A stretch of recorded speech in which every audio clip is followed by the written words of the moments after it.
అందరికీ నమస్కారము. నా పేరు లక్ష్మి. మిస్ శాడిస్ట్ 23వ భాగము. రచయిత వేదస్విని గారు. రాజేంద్ర చక్రవర్తి తన తల్లిదండ్రులను ఒకేసారి కోల్పోవడంతో తన గుండెల్లో అంతులేని బాధను నింపుకొని తన తల్లిదండ్రులకు అంతిమ సంస్కారం చేశాడు. వీర్ తన తండ్రిని ఓదారుస్తూ ఉంటాడు. నారాయణరావు కూడా రాజేంద్రని వీర్ని ఓదారుస్తూ జరిగిందేదో జరిగిపోయింది, ఇంకా బాధపడితే ఏం లాభం అని అంటూ ఉంటాడు.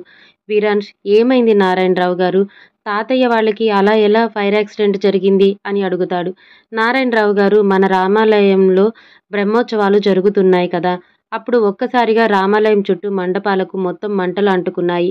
ఆ మంటల నుండి వీరేంద్ర చక్రవర్తి గారు చాలా మందిని కూడా మంటల నుండి కాపాడారు. కానీ జానకిదేవి గారు ఆ మంటలలో ఇరుక్కుపోవటంతో వీరేంద్ర గారు జానకిదేవిని కాపాడాలని వెళ్ళి ఆయన కూడా మంటల్లో ఇరుక్కుపోయారు ఇద్దరు అని చెప్తాడు. రాజేంద్ర, వీరాన్స్ చక్రవర్తులు తమ వాళ్ళకి జరిగిన దానికి బాధపడుతూ వీరేంద్ర గారు తన గురించి పట్టించుకోకుండా అందరినీ కాపాడటం గురించి తెలుసుకొని ఆయన ధైర్య సాహసాలకు గర్వపడుతూ ఉంటాడు. వీర్ తను ఇండియాకు వచ్చినప్పటి నుండి అమ్ము కనిపించటం లేదని, ఎక్కడికి వెళ్ళింది అమ్ము అని అడుగుతాడు నారాయణరావుని. నారాయణరావు తడబడుతూ, అమ్ము వాళ్ళ అమ్మ నాన్నలతో కలిసి అమ్మమ్మ వాళ్ళ ఇంటికి వెళ్ళింది. వాళ్ళ అమ్మమ్మ గారి ఆరోగ్యం బాగోలేదని చెప్తాడు. వీరు తాతయ్య నానమ్మలకు ఇలా జరిగిందంటే అమ్ము రావాలి కదా, ఎలాంటి సిచ్యువేషన్లు ఉన్నా కూడా తను ఇక్కడికి వచ్చి తీరాలి, కానీ ఎందుకు రాలేదు అని ఆలోచించి వెంటనే నేను అమ్ముని చూడాలి అని అంటాడు. రాజేంద్ర, ఇలా చావు జరిగిన ఇంట్లో నుండి పెద్ద కర్మ జరిగే వరకు ఎక్కడికి వెళ్ళకూడదు వీర్ అని చెప్తాడు. వీరు ఆగిపోయి, మీరు వెళ్ళి అమ్ముని తీసుకురండి నారాయణరావు గారు, నేను తనని వెంటనే చూడాలి అని చెప్తాడు. నారాయణరావు ఇక తప్పదు అని అమ్ముని తీసుకొని రావటానికి వెళ్తాడు.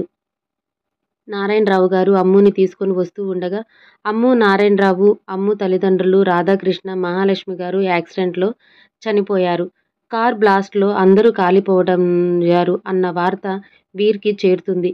ఒక్కసారిగా వీరాన్స్ గుండె బద్దలైపోతుంది. నా అమ్ము నన్ను విడిచి ఎలా వెళుతుంది? నేను నమ్మను, నా అమ్ము బతికే ఉంది అంటూ ఎమోషనల్ అవుతాడు. రాజేంద్ర అతి కష్టం మీద తన కొడుకును ఓదారుస్తూ, నిజాన్ని మనం మార్చలేము వీర్, జరగాల్సింది జరిగిపోయింది, నువ్వు ఒప్పుకోనంత మాత్రాన అమ్ము బ్రతికి ఉన్నట్లు కాదు కదా అని నచ్చజెప్తాడు. ఆ తర్వాత రాజేంద్ర చక్రవర్తి వీరు కలిసి చనిపోయిన వాళ్ళకి మిగిలిన దహన సంస్కారాలు చేస్తారు. అమ్మని కోల్పోయిన వీరు ఇప్పుడు అమ్మును కూడా కోల్పోవడంతో తల్లడిల్లిపోతాడు. వీరు పడే బాధని ఊహించడానికే చాలా కష్టంగా ఉంటుంది. రాజేంద్ర వీర్కి ధైర్యం చెబుతూ, నువ్వు ఇలా బాధపడటం అటు అమ్మ ఆత్మకు కానీ ఇటు అమ్ము ఆత్మకు కానీ శాంతించదు. వాళ్ళు నిన్ను గొప్పగా సాధించాలని కోరుకున్నారు, నువ్వు ఎప్పుడూ సంతోషంగా ఉండాలని కోరుకున్నారు. వాళ్ళ కోసమైనా నువ్వు ఈ విషయాన్ని అర్థం చేసుకోవాలి. జరిగిన దాని గురించి కాకుండా జరగవలసిన దాని గురించి ఆలోచించాలి అని. ఇక వీరు ఇండియాలోనే ఉంటే ఏమైపోతాడో అని లండన్కి తీసుకువెళ్ళిపోతాడు రాజేంద్ర చక్రవర్తి. కానీ వీరు మనసు మాత్రం అమ్ము ఈ లోకంలో లేదని నమ్మలేకపోతున్నాడు. అలాగని ఆ విషయం గురించి ఎవరికీ చెప్పలేకపోతున్నాడు. ఆ తర్వాత మళ్ళీ వీరు ఇండియాకి రాలేదు. ఇలా వీర్ చక్రవర్తి తన గతం మొత్తం నిత్య దేవులకు చెప్తూ వర్తమానంలోకి వస్తాడు. ఇదంతా విన్న దేవ్ నిత్యల గుండెలు భారంతో బరువెక్కిపోతాయి. నిత్య, అలా యాక్సిడెంట్లో చనిపోయిన వాళ్ళు ఎలా బ్రతుకున్నారు వీరుగారు? అసలు ఏం జరిగి ఉంటుంది? వాళ్ళు బ్రతికి బయటపడ్డారన్న విషయం మీకెందుకు తెలియనివ్వలేదు? వాళ్ళు ఊరు ఇల్లు అన్నిటినీ వదిలిపెట్టుకొని ఎవరికీ తెలియకుండా ఇక్కడికి ఎందుకు వచ్చారు? మళ్ళీ మిమ్మల్ని ఎందుకు కాంటాక్ట్ చేయలేదు? అసలు మనుకి ఏం జరిగింది? వీటన్నిటి మధ్య అమ్ము ఎందుకు అంత డిప్రెషన్లోకి వెళ్ళిపోయింది? నారాయణరావు గారు ఎక్కడ అన్న సందేహాలు బయట పెడుతూ ఉంటుంది నిత్య. దేవ్ కూడా, అవును కదా వీర్ గారు, ఇదంతా ఏంటి? అసలు మీకు అమ్ము బతికే ఉందని ఎలా తెలిసింది అని అంటాడు. వీర్ చాలా బాధపడుతూ, నాకు కూడా ఈ విషయం ముందు తెలియలేదు, కానీ అమ్ము బతికే ఉందన్న విషయం 3 సంవత్సరాల క్రితమే నాకు తెలిసింది. డాడీ 3 ఇయర్స్ బ్యాక్ ఇండియాకి నానమ్మ తాతయ్యల వర్ధంతికి పూజ చేద్దామని వారణాసికి వెళ్ళారు. అక్కడ డాడీకి యాక్సిడెంట్ అవ్వడంతో డాడీని టైంకి హాస్పిటల్లో చేర్పించింది రాధాకృష్ణ గారు. డాడీ ఆయన్ని చూసి షాక్ అయ్యి, మీరు బతికే ఉన్నారా? బతికి ఉంటే మా దగ్గరికి ఎందుకు రాలేదు? ఇన్ని రోజులు ఎక్కడున్నారు? అమ్ము బతికే ఉందా అని అడిగితే, రాధాకృష్ణ గారు, మేము బ్రతికే ఉన్నాము, కానీ మేము ఎవరిని కలవాలనుకోవటం లేదు అని చెప్పేసి హడావుడిగా అక్కడ నుండి తప్పించుకొని వెళ్ళిపోయారు. అప్పుడు డాడీ ఉన్న సిచ్యువేషన్లో ఆయన ఆపలేకపోయాడు. అప్పటి నుండి వారణాసి మొత్తం జల్లెడ పట్టించాను అమ్ము కోసం. వారణాసి కాదు, ఇండియా మొత్తం వెతికించుతూనే ఉన్నాను. అదే టైంలో నాకు రాధాకృష్ణ గ్రూప్ ఆఫ్ కంపెనీ నుండి ఒక ప్రపోజల్ వచ్చింది. ఆర్గ్యూమ్ కంపెనీతో టైఅప్ కోసం ఆర్కే గ్రూప్ ఆఫ్ కంపెనీ ఎదురు చూస్తుంది అని. నేను ఆర్కే గ్రూప్ ఆఫ్ కంపెనీస్ని ప్రొఫైల్ని చెక్ చేస్తూ ఉండగా అందులో రాధాకృష్ణ గారి ఫోటో చూసి ఎంక్వైరీ చేయించాను. అప్పుడే నాకు అమ్ము గురించి తెలిసింది. అందుకే వెంటనే ఇంకా ఆలస్యం చేయకుండా నా అమ్ముని చూడాలని వచ్చేశాను అని చెప్తూ ఉంటాడు విరాంష్. ఇదంతా విన్న నిత్య, నాకు మీ మీద ఉన్న గౌరవం ఎన్నో వేల రెట్లు పెరిగింది వీరుగారు. మీ కుటుంబం గురించి తెలుసుకున్నాక అసలు మనుషులు ఇంత అందంగా ఉంటాయా అనిపిస్తుంది. మీ తాతయ్య, నానమ్మ, నాన్న మీ గురించి తెలుసుకుంటేనే నా మనసుతో ఉప్పొంగిపోతుంది. ఎంతో పెద్ద మనసు వీరుగారు మీది. మీ ప్రేమని చూస్తుంటే నేను మిమ్మల్ని కలిసినందుకు చాలా గర్వపడుతున్నాను అని ఎమోషనల్ అవుతుంది నిత్య. వీరు చాలా బాధపడుతూ, అసలు అప్పుడే నాకు నారాయణరావు గారు అమ్ము అక్కడ లేదు, వాళ్ళ అమ్మమ్మ వాళ్ళ ఇంటికి వెళ్ళిపోయింది అని చెప్పినప్పుడే అనుమానం వచ్చింది. కానీ నానమ్మ, తాతయ్య చనిపోయిన బాధలో నేను అంతగా పట్టించుకోలేదు. కానీ ఏదో జరిగింది నిత్య. అందుకే అమ్ముకి ఇలాంటి పరిస్థితి వచ్చింది. తెలుసుకుంటాను అన్నీ. ఈ పరిస్థితికి కారణమైన ఏ ఒక్కరిని కూడా వదిలిపెట్టే ప్రసక్తే లేదు అని అనుకుంటూ ఉంటాడు విరాంష్. నిత్య, అవును వీరుగారు, నాకు కూడా అర్థం కావటం లేదు. కరెక్ట్‌గా 12 సంవత్సరాల క్రితం రాధాకృష్ణ గారు ఈ సిటీకి వచ్చారు. అప్పుడే నేను మొదటిసారి మనస్వినిని చూశాను. రాధాకృష్ణ గారు మనస్వినిని తీసుకొని గుడి దగ్గరకు వచ్చారు. నా తల్లిదండ్రులు చనిపోవటంతో అక్కడ ఉన్న గుడిలో చిన్న చిన్న పనులు చేసుకుంటూ ఉండేదాన్ని. ఆ రోజు నాకు హెల్త్ బాగోలేక గుడిలో కళ్ళు తిరిగి పడిపోయాను. అప్పుడు మనస్విని నన్ను చూసి రాధాకృష్ణ గారితో, నాన్న, ఈ అమ్మాయికి ఏమైంది చూడండి ఒకసారి అంటూ నన్ను హాస్పిటల్‌కి తీసుకొని వెళ్ళింది. ఆ తర్వాత నా గురించి తెలుసుకొని నన్ను కూడా వాళ్ళతో పాటు తీసుకువెళ్దామని చెప్పింది మనస్విని. రాధాకృష్ణ గారు ఒక్క క్షణం కూడా ఆలోచించకుండా నన్ను వాళ్ళతో పాటే తీసుకొని వచ్చి మనస్వినితో సమానంగా నన్ను పెంచారు. మనస్విని ఆ రోజు నన్ను చూడకుండా ఉండి ఉంటే నేను ఇప్పుడు ఇలా ఉండేదాన్ని కాదు. నా జీవితంలో ఎలాంటి సంతోషం ఉండేది కాదు కావచ్చు. నాకు ఇంత గొప్ప వ్యక్తి భర్తగా దొరికేవాడు కాదు కావచ్చు. ఇప్పుడు నేను చాలా అందమైన జీవితం గడుపుతున్నానంటే కారణం మనస్విని. అలాంటి మనస్విని ఒక్కసారి కూడా ఈ 12 సంవత్సరాలలో నేను సంతోషంగా ఉన్నది చూడలేదు. మొదట్లో అయితే కనీసం వాళ్ళ అమ్మానాన్నలతో కూడా మాట్లాడేది కాదు. తర్వాత చిన్న చిన్నగా మాట్లాడటం మొదలుపెట్టింది. నాతో మాత్రం బాగానే మాట్లాడేది అని చెప్తూ ఉంటుంది నిత్య. ఇదంతా విన్న వీర్ తన అమ్ముకి వచ్చిన కష్టానికి బాధపడుతూ, ఇంకా ఎన్నో రోజులు పట్టదు నిత్య, నా అమ్ము మళ్ళీ మందులా సంతోషంగా ఉండటం నువ్వు చూస్తావు అని చెప్పి, నిత్య, మీరు వెళ్ళి రెస్ట్ తీసుకోండి. ఇప్పటికే చాలా లేట్ అయ్యింది కదా. మళ్ళీ రేపు శ్రీమంతం ఫంక్షన్ ఉంది కదా, నేను అమ్ము దగ్గరే ఉంటాను అని అంటాడు విరాంష్. దేవ్, నిత్యలు అక్కడి నుండి వెళ్ళిపోతారు. వీరు అమ్ము ముఖం చూస్తూ, అసలు ఈరోజు అమ్ము బాధపడేంతగా ఏం జరిగింది? ఆఫ్టర్నూన్ హాస్పిటల్ నుండి నన్ను ఆఫీస్ దగ్గర డ్రాప్ చేసినప్పుడు కూడా చాలా ఎమోషనల్‌గా కనిపించింది. తన కళ్ళల్లో నా మీద ప్రేమ కనిపించింది. కానీ ఆ తర్వాత 3 అవర్స్‌కి కూడా ఇంటికి రాలేదు. ఏం జరిగి ఉంటుంది? నా గురించి ఏదైనా తెలిసిందా? లేకపోతే నాకు తెలియకుండానే ఇంకేదైనా ప్రాబ్లమ్ తనకు ఉందా? అని ఆలోచిస్తూ నిద్రలోకి జారుకుంటాడు వీర్. నిద్ర లేచేసరికి తన అమ్ము తనని గట్టిగా పట్టుకొని పడుకొని ఉంటుంది. వీరు అమ్ము ముఖాన్ని చూస్తూ ప్రేమగా ఆమె ముఖాన్ని తడుముతూ, నిద్రపోయినప్పుడు ఎంత ప్రశాంతంగా ఉంది నీ ముఖం. ఎప్పుడూ ఇలాగే ఉండొచ్చు కదా. కళ్ళు తెరవగానే ఇంతింత కళ్ళు వేసుకొని ముఖమంతా సీరియస్‌గా పెట్టుకోకపోతే, అయినా నీకు ఇంకా చిన్నప్పటి పిల్లల లక్షణాలే పోలేదు చూడు. ఎలా హత్తుకొని పడుకున్నావు. తల్లి తనని ఎక్కడ వదిలి వెళుతుందో అని భయపడే చిన్న పిల్లలాగా అని. మళ్ళీ అమ్ము లేచే ముందే వెళ్ళిపోవాలి అని, అమ్ముని వదిలి వెళ్ళాలని లేకున్నా ఇక తప్పదు. మళ్ళీ ఇక్కడికి కదా రావాల్సింది అని అనుకొని వెళ్ళిపోతాడు విరాంష్. మనస్విని నిద్రలేచి వీర్ ఫోటోని చూస్తూ మళ్ళీ ఎమోషనల్‌గా బ్రేక్ డౌన్ అవుతుంది. ఎంత ప్రయత్నించినా తన కన్నీరు ఆగనంటుంది. ఎంత ఏడ్చినా తన మనసులోని భారం తగ్గనంటుంది. అయినా ఎలా తగ్గుతుంది? తను పడుతున్న బాధను బయటికి చెప్తే కదా తగ్గేది. తన వీర కౌగిట్లో ఓదార్పు పొందితే కదా తన మనసుకి శాంతి కలిగేది. ఆ విషయం మనస్విని ఇంకా తెలుసుకోలేకపోతుంది. మనస్విని వీర్ ఫోటోని తడుముతూ, ఎందుకు వీరా? ఎందుకు నువ్వు మళ్ళీ నా జీవితంలోకి వచ్చావు? ఇప్పటి వరకు చిన్నప్పటి నుండి నీతో గడిపిన కాలాన్ని తలుచుకొని జీవితాంతం బ్రతికేద్దామని అనుకున్నా. నీతో గడిపిన ప్రతి క్షణం నా జీవితాన్ని మధుర స్మృతులు. కానీ ఇప్పుడు నీ రాక వల్ల నువ్వు నా గురించి విషయం తెలుసుకుంటే ఆ మధురానుమృతులకు బదులుగా నువ్వు కుంగిపోతావు. నేను నన్ను వద్దని వెళ్ళిపోవటం జరుగుతుంది. అలా జరిగితే నేను జీవితంలో ఈ బాధని తట్టుకోగలనా? అలా జరగకూడదని అనుకున్నాను ఇన్ని రోజులు. నువ్వు ఇప్పుడు నా ఎదురుగా నిలబడితే ఫేస్ చేసేంత ధైర్యం కూడా నాకు లేదు వీరా.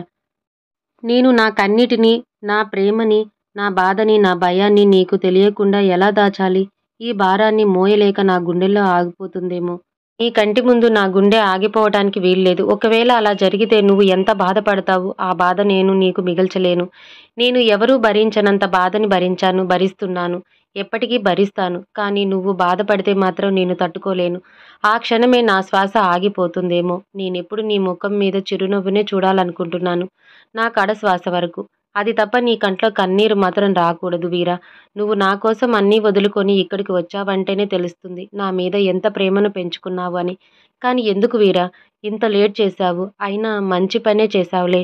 నువ్వు ఎప్పుడు వచ్చినా నా జీవితంలో జరగాల్సింది జరిగిపోయింది. నా కర్మకి నువ్వేం చేస్తావు? కానీ నా పక్కన నువ్వుంటే ఇలా జరిగి ఉండేది కాదు.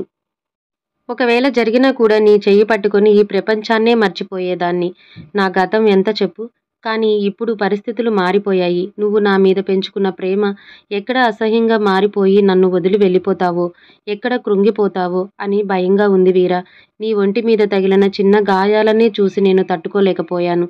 అలాంటిది నువ్వు నా శరీరానికి, నా మనసుకి తగిలిన గాయాలు చూస్తే ఏమైపోతావో అని ఏడుస్తూ తన మనసును ఎంత ఊరట పరుచుకుందామనుకున్నా తన వల్ల కావటం లేదు.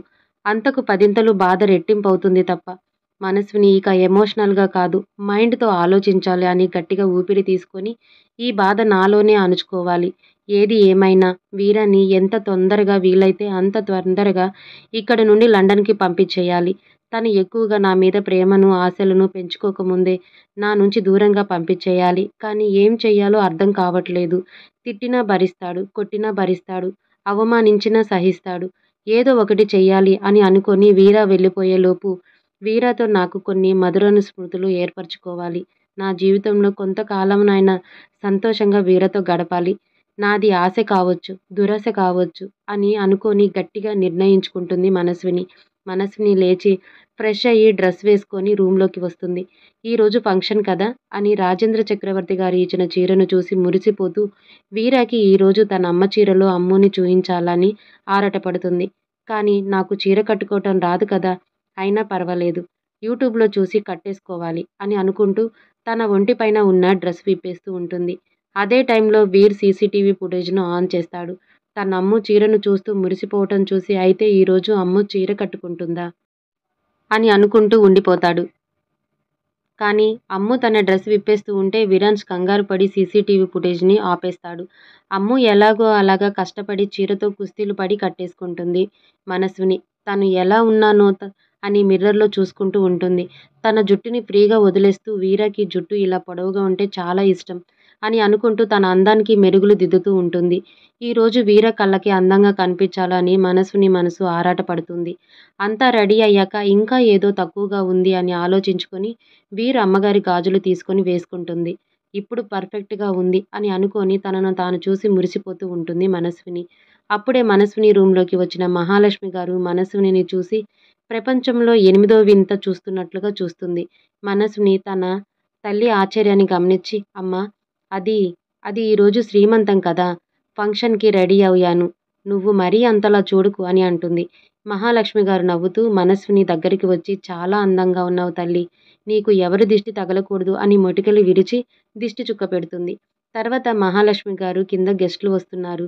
వాళ్ళని నేను రిసీవ్ చేసుకుంటాను. నువ్వు వెళ్ళి నిత్యను రెడీ చెయ్యమ్మా అని చెప్తుంది.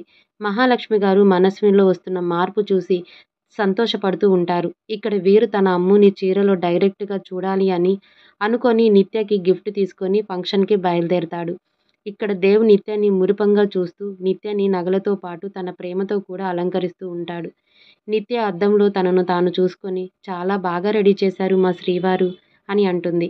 దేవ్ చాలా ప్రేమగా ఏదో అప్పుడప్పుడు నీకు ఇలా రెడీ చేయాలని నేర్చుకున్నాను శ్రీమతి గారిని లవ్‌లో పడేయాలని కదా! ఎప్పటికప్పుడు అని అంటాడు. నిత్య నవ్వుతూ ఉంటుంది. దేవ్ నిత్యతో అలా నవ్వకు నిత్య. నీ నవ్వుతోనే నన్ను పిచ్చివాడిని చేస్తున్నావు అంటూ నిత్యని వెనుక నుండి హగ్ చేసుకొని ఆమెని తన చేతులతో బంధించి కాలం ఈ క్షణాన ఇలాగే ఆగిపోతే ఎంత బావుంటుంది నిత్య అని నిత్య భుజం పైన తమకంతో లవ్ బైట్ చేస్తాడు. నిత్య కొంచెం చిరుకోపంతో ఏంటి దేవ్ ఇది రాను రాను నీకు అల్లరి ఎక్కువవుతుంది. చూడు ఎలా బైట్ చేశావో, నొప్పిగా ఉంది అని భుజం మీద రాసుకుంటూ ఉంటుంది. దేవ్ సారీ స్వీటార్ట్ అని బైట్ చేసిన దగ్గర తన పెదవులతో రాస్తూ ఇప్పుడు నొప్పి తగ్గిందా అని అంటూ ఉంటే నిత్య దేవ్ మాయలో పడిపోయి కళ్ళు మూసుకుంటుంది. నిత్యని రెడీ చేయటానికి వెళ్ళిన మనస్విని వాళ్ళ రొమాంటిక్ సీన్ చూసి కంగారు పడి వెంటనే సారీ ఫర్ ద డిస్టర్బెన్స్ అనుకుంటూ వెనకకి వచ్చేస్తుంది. నిత్య చాలా ఎంబారెసింగ్గా ఫీల్ అవుతూ ఏంటి దేవ్ మనస్విని ఎలా ఫీల్ అవుతుందో ఏంటో అని నీకు పగలు రాత్రికి కూడా తేడా లేకుండా పోతుంది అని సున్నితంగా మందలిస్తుంది. దేవ్ చిన్నబుచ్చుకొని నాకేం తెలుసు ఇలా మనస్విని గారు లోపలికి వచ్చేస్తారని అని అంటూ బయటికి వెళ్ళిపోతాడు.